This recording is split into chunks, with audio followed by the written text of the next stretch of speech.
Assalamualaikum warahmatullahi wabarakatuh. Baiklah, untuk hari ini kami akan membahas tentang penjajahan pemerintahan Belanda yang disusun oleh Sulistya Miliza, Ismi Yoga Putra, Muhammad Imam Samudra, dan Muhammad Ivan Ramadan. Baiklah, kita masuk ke bab 1 pendahuluan. Latar belakang kedatangan Belanda ke Indonesia adalah akibat meletusnya perang ke-80 tahun antara Belanda dan Spanyol pada tahun 1568 sampai 1648. Pada awalnya, perang antara Belanda dan Spanyol bersifat agama, karena Belanda mayoritas beragama Kristen Protestan dan sedangkan orang Spanyol beragama Kristen Katolik. Perang tersebut kemudian menjadi perang ekonomi dan politik. Raja Philip II dari Spanyol memerintahkan kota Limassol menutup bagian kapal Belanda pada tahun 1585. Selain karena faktor tersebut, juga karena adanya petunjuk jalan ke Indonesia dari Jan Huang van Lieshouten, mantan pelaut Belanda yang bekerja pada Portugis dan pernah sampai di Indonesia. Tujuan kedatangan Belanda ke Indonesia adalah untuk berdagang rempah-rempah. Setelah berhasil menemukan daerah penghasil rempah-rempah dan keuntungan yang sangat besar, Belanda berusaha untuk mengadakan monopoli tersebut untuk menjajah dan mengambil semua rempah-rempah. Untuk melancarkan usahanya, Belanda menempuh beberapa cara, seperti pembentukan VOC dan pembentukan pemerintahan kolonial Hindia Belanda. Setelah pemerintahan Inggris berakhir, yaitu pada tahun 1816, Indonesia kembali dikuasai oleh pemerintahan kolonial Belanda. Pada masa kedua penjajahan ini, yang sangat terkenal adalah sistem tanam paksa yang diterapkan oleh Van der Bosch. Pelaksanaannya pun mulai pada tahun 1830. Terdapat ketentuan-ketentuan dalam pelaksanaan sistem tanam paksa tersebut. Namun, pada akhirnya, dalam praktek sesungguhnya, terdapat banyak penyimpangan-penyimpangan. Yang pertama, tujuannya untuk mengetahui pemerintahan Republik Batak. Yang kedua, untuk mengetahui perkembangan kolonialisme Inggris di Indonesia.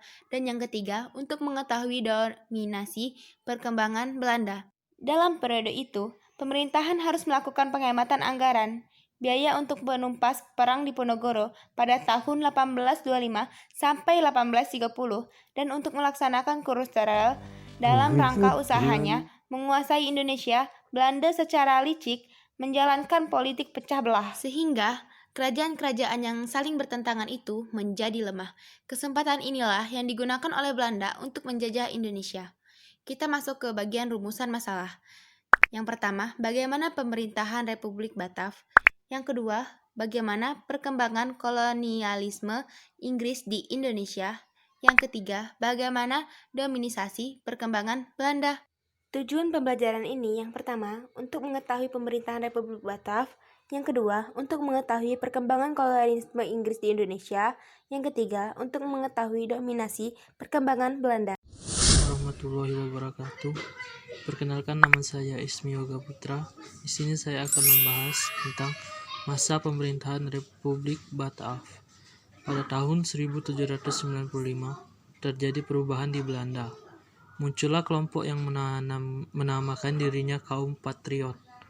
Kaum ini terpengaruh oleh semboyan revolusi Prancis, liberté atau kemerdekaan, égalité atau persamaan, dan fraternité atau persaudaraan. Berdasarkan ide dan paham yang digelorakan dalam revolusi Prancis itu, maka kaum patriot menghendaki perlunya negara kesatuan. Sementara itu, dalam pengasingan, Raja Willem V oleh pemerintah Inggris ditempatkan di kota Kew. Raja Willem V kemudian mengeluarkan perintah yang terkenal dengan surat Kew. Dengan surat Kew itu, pihak Inggris bertindak cepat dengan mengambil alih beberapa daerah Hindia seperti Padang pada tahun 1795. Kemudian menguasai Ambon dan Banda tahun 1796. Sudah barang tentu pihak Prancis dan Republik Batak juga tidak ingin ketinggalan untuk segera mengambil alih seluruh daerah bekas kekuasaan VOC di Kepulauan Nusantara. Karena Republik Batak ini merupakan vassal dari Prancis, maka kebijakan-kebijakan Republik Batak untuk mengatur pemerintahan di Hindia masih juga terpengaruh oleh Prancis. Kebijakan yang utama bagi Prancis waktu itu adalah memerangi Inggris. Oleh karena itu, untuk mempertahankan Kepulauan Nusantara, dari serangan Inggris diperlukan pemimpin yang kuat. Ditunjuk seorang muda dari kaum patriot untuk memimpin Hindia, yakni Herman William Daendels. Ia dikenal sebagai tokoh muda yang revolusioner. 1. Pemerintahan Herman William Daendels dari tahun 1808 sampai 1811. Herman William Daendels dikenal sebagai Gubernur Jenderal Pemerintah di Nusantara pada tahun 1808 sampai 1811. Tugas utama Daendels adalah mempertahankan Jawa agar tidak dikuasai Inggris. Daendels adalah kaum patriot dan liberal dari Belanda yang sangat dipengaruhi oleh ajaran revolusi Prancis. Oleh karena itu, ia ingin membahas praktik-praktik feodalisme. Hal ini dimaksudkan agar masyarakat lebih dinamis dan produktif untuk kepentingan negeri induk atau Republik Bataaf. Dalam rangka mengemban tugas sebagai gubernur jenderal dan memenuhi pesan dari pemerintah induk, Daendels melakukan beberapa langkah strategis terutama menyangkut bidang pertahanan, keamanan, dan administrasi pemerintahan dan sosial ekonomi. 2. Pemerintahan Johnson 1811. Pada bulan Mei 1811, Daendels dipanggil pulang ke negerinya. Ia digantikan oleh Jan Willem Jansen. Jansen dikenal seorang politikus berkebangsaan Belanda. Sebelumnya Jansen menjabat sebagai Gubernur Jenderal di Tanjung Harapan, Afrika Selatan tahun 1802 sampai 1800. Baiklah, saya Imam Samudra. Saya akan menjelaskan perkembangan kolonialisme Inggris di Indonesia. 1. Awalnya mulai Inggris di Indonesia tanggal 18 September 1811 adalah tanggal dimulai kekuasaan Inggris di India. Gubernur Jenderal Lord Minto secara resmi mengangkat Raffles sebagai penguasaannya pusat pemerintah Inggris kedudukan di Batavia. Sebagai penguasa di India, Raffles mulai melakukan langkah-langkah untuk memperkuat kedudukan Inggris di tanah jajahan. Dalam rangka menjalankan pemerintahannya, Raffles berpegang pada 3 prinsip. Pertama, segalanya bentuk kerja rodi dan penyerahan wajib dihapus diganti penanaman bebas oleh rakyat. Kedua, peranan para bupati sebagai pemungut pajak dihapuskan dengan cara bupati dimasukkan sebagai bagian pemerintah. Assalamualaikum warahmatullahi wabarakatuh. Perkenalkan, nama saya Mifan Ramadan, kelas 2C. Di sini saya akan menjelaskan dominasi pemerintahan Belanda. Tahun 1816, Kepulauan Nusantara kembali dikuasai oleh Belanda setelah sebelumnya dikuasai oleh Inggris. Tanah India diperintah oleh badan baru yang diberi nama Komisaris Jenderal. Komisaris Jenderal ini dibentuk oleh Pangeran William V dengan tugas utama menormalisasikan keadaan di Hindia. Penguasa tertinggi di tanah jajahan adalah Gubernur Jenderal. Van der Kampelen ditunjuk sebagai Gubernur Jenderal.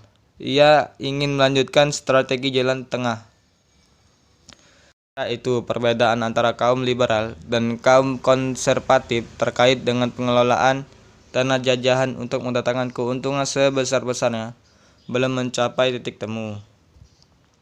Sedangkan kelompok konservatif berpendapat pengelolaan tanah jajahan akan menghasilkan keuntungan apabila langsung ditangani oleh pemerintahan dengan penguasaan yang ketat. 1. Kebijakan jalan tengah. Kebijakan jalan tengah adalah kebijakan yang merupakan jalan tengah yang diambil di antara pertentangan kaum liberal dan kaum konservatif dalam mengelola tanah jajahan di Indonesia.